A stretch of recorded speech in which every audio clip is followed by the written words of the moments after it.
Et c'est en souvenir de cette histoire qu'aujourd'hui encore, les Piéganes ne tuent ni ne chassent jamais le serpent.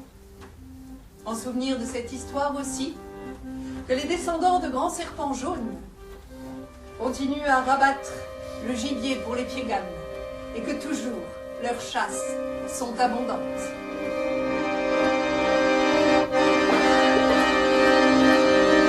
Quando il mio cuore solidica le stelle scintilla come il sole tanta gioia e allegria e i miei zigomi si alzino verso il cielo e cantino con le rondini e con l'usignolo.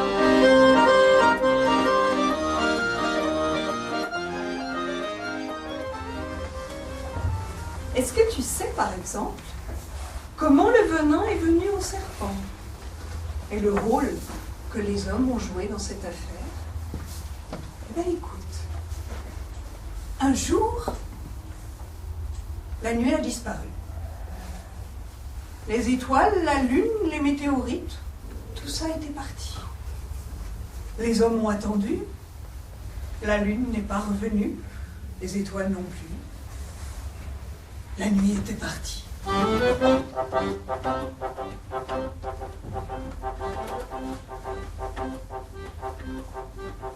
C'était un roi, mais il n'avait pas d'enfant. Partout où il allait, il se laissait tomber sur un siège. Ouf! Si seulement j'avais un enfant. Le matin, les ministres arrivaient pour le conseil. Oh, si seulement j'avais un enfant. Et voici comment, écoutez bien, comment, pour finir, il a eu un enfant.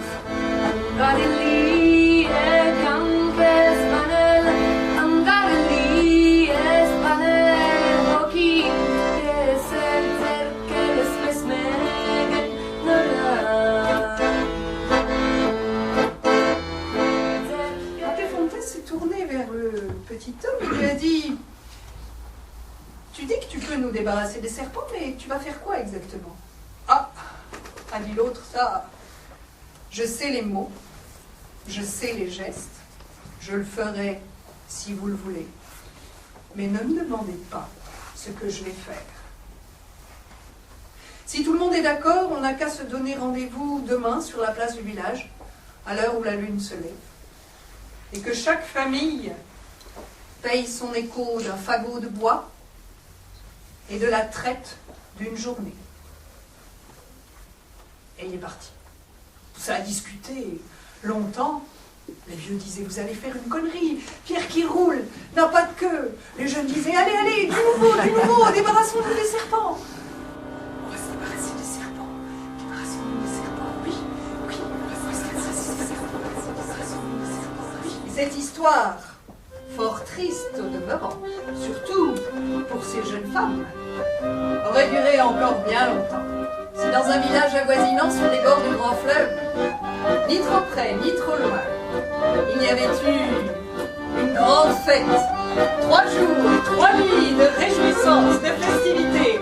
On allait chanter, on allait manger, on allait boire, on allait raconter des histoires, on allait danser.